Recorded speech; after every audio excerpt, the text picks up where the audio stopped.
My name is Christina Tobin. I'm the founder of the Free and Equal Elections Foundation. You're joining the Free and Equal Network today. And we're at Politicon. This is our 4th year in a row, Free and Equal Elections at Politicon. Now they changed from LA Convention Center. We're here at the Nashville Music Center. So I've been walking around Politicon, and I have found Nick Tomboulides, the executive director of U.S. Term Limits. So welcome, Nick. Great to have you on our stage. Great to be with you. Great. Is your mic working there? I believe so. Okay, Good? there we go. We can hear you. We're good. So yeah, I've known, I think it's Scott Tillman and Paul Jacob of U.S. Term Limits. Paul and I go back about 20 years when I was 13 years of age. Wow. My dad did a ballot drive helping to collect, hired Paul, over 250,000 signatures initiative in Illinois for U.S. term limits. So those stacks of papers being around such a little kid. So how long have you been with U.S. term limits, such a great organization? Well, I've been with U.S. Term Limits now for about 5 years, so I'm about ready to hit my own personal term limit here, pretty much. And over the course of what I've done, for the most part, we focused on a lot of state and local term limits. I like to say the point of U.S. term limits is to work on term limits at every level, from Congress all the way down to dog catcher. In Colorado, way back when, we actually put term limits on the coroners there. If you're a coroner in Colorado, you can't serve more than 8 years in office. So we're deadly serious about this issue. Terrible pun. So for the most part, though, I worked on local initiatives, local term limits. But in the last couple of years, we've really pivoted back toward the big project, which is term limits for Congress. This idea of passing a constitutional amendment to rein in the power of career politicians at the federal level. Well, so for anybody that's not familiar, this will be our first of, I feel, many interviews to come. So for the first chapter of what we'll be implementing this discussion into our blockchain election system app, informational. For those who aren't familiar with U.S. term limits or term limits, what is it for those that don't know anything about it? Well, term limits is the idea that after a certain number of terms, you are legally not allowed to run again. And there are different forms of term limits, of course. Some states have a consecutive term limit where if you've been elected to 2 consecutive terms or 4 consecutive terms, then you have to sit out 1 term and you're allowed to then later return. Other states have this idea of a lifetime term limit where you can never come back. I tend to favor that one. And of course, the most famous term limit is the presidency, where, since the 22nd Amendment was passed to the Constitution, no president is allowed to stay in office for more than 2 4-year terms. So that's the easiest way to understand it is through the lens of the president, who's not allowed to serve again.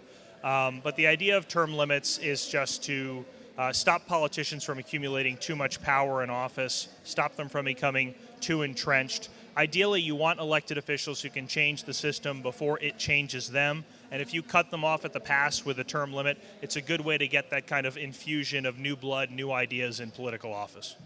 Okay. I've had some individuals ask, for example, when a really good candidate, which gets on the ballot, gets elected, Right. so difficult for them to get elected.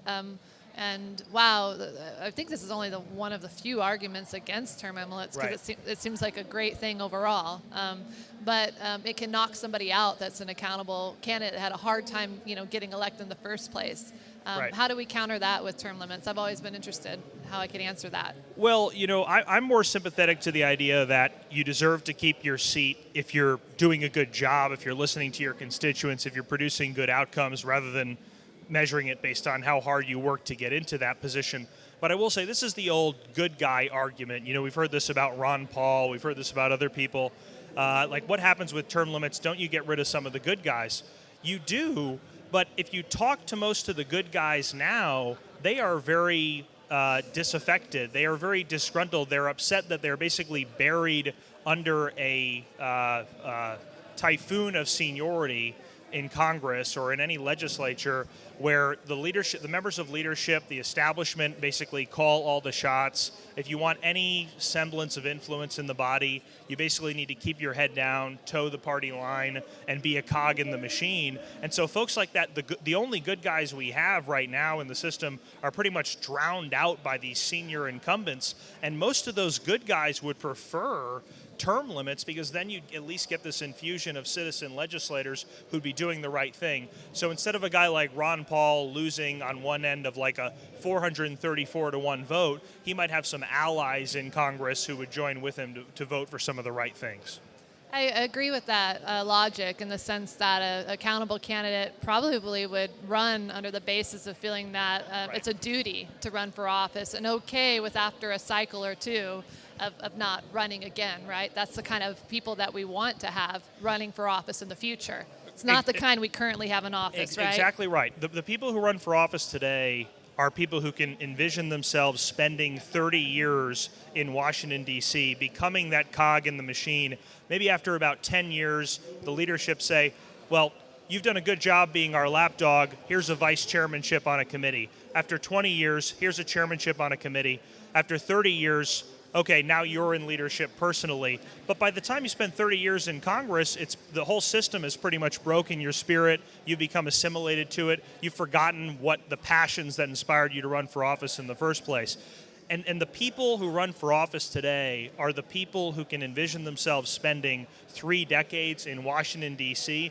Those are not the people we want running for office. We want people who've actually accomplished things. We want people from a diverse array of backgrounds who come in with new ideas and new perspectives on how to change the system and how to eradicate corruption. Yeah. In 2010, free and equal elections, we led the nationwide efforts to try to defeat what was known or is known as Prop 14, the top 2 primary, which means now in California, unfortunately it passed in 2010, where only the top 2 vote getters in the primary advance the general election. That means there can be only 2 Democrats, 2 Republicans, and it reminds me of Richard Winger, Ballot Access News, has actually been a mentor, a hero of mine, electoral expert.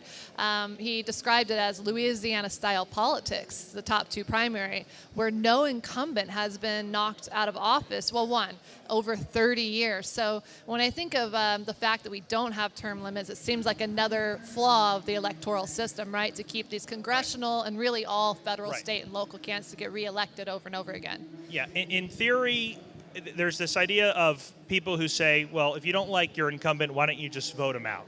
Sounds great in theory, doesn't work in practice, because when you actually break down the numbers, over 90% of the incumbents in Congress every 2 years are either underopposed or unopposed, meaning that if you're a voter and you go into the ballot box, your incumbent is either on the ballot by himself, which means in Florida, that election, where I live, that election gets canceled, you even vote, or they're running against someone who's kind of a gadfly candidate, maybe raised a couple $1,000, isn't running a serious campaign. So for the vast majority of Americans, for 90% of Americans, they have no functional choice when they go into the ballot box. And term limits would be a great remedy for that, because it would create a competitive open seat election on a regular basis. It would restore meaningful choice for the voters. It seems like that would be a very popular thing for people. And also like ridding of gerrymandering, the restrictive ballot access laws, the voting machines that are run by devolts and Dominion. As a consumer of democracy, I don't want my elections to look like a Soviet grocery store. I want lots of options. I want lots of parties. I want lots of candidates. And I think term limits is the best way to do that. Well, how do people learn more about term limits? Oh, Term Limit Congress, that is, but I see your website there is termlimits.com. Can you tell us more about the organization, how people can find you? Yeah, people can find us online at termlimits.com or termlimits.org. What we're doing right now is a nationwide grassroots campaign to put term limits on Congress. And of course, politicians are not very sympathetic to this effort. Chickens do not like to vote for Colonel Sanders. So the only way we're ever going to get them to do the right thing is to overwhelm them with grassroots energy, grassroots pressure, an army of volunteers who literally go into Congress, go into the state capitals, and force them to do the right thing. We really have to mobilize, and the best way to get mobilized is to sign up for the movement at termlimits.com. Well, we welcome signing up U.S. term limits to be a part of our United We Stand tour next year. We'll have at least 5 stops or more. We'd love for you guys to have a booth at every one of those stops, because while I'm an optimist, I'm also a realist. And talking to Rob Ritchie and Scott McClary, got the name of Fair Vote, I've realized and learned from them that, and them trying and successfully in many ways pushing instant runoff voting, throughout the U.S., they're getting a lot of blockage from legislature, and I would anticipate you're getting a lot of blockage from Congress. So my take is replace them all. Replace Congress, Throw couple the hundred bums out. seats, and we get people that throughout this tour, we inspire the youth, we the people, the younger generation, everybody to get engaged to run for office and targeting those congressional, races first with the kind of candidates that are asked by their community to run that aren't necessarily seeking, and the kind of candidates that are going to just naturally say, yeah, term limits, I'm good with serving only 1 or 2 cycles. That's it. Exactly. A lot of people are frustrated with the direction our country is going in, but I feel like they don't run for office because they don't want to invest that multi-decade commitment to be a part of the swamp, to climb that ladder of leadership. If you had term limits, you could laser focus on the issues that were important to you.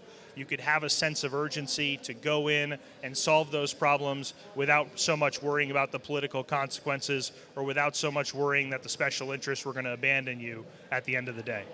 All right. Well, thank you so much, Nick. Again, you can go to termlimits.com.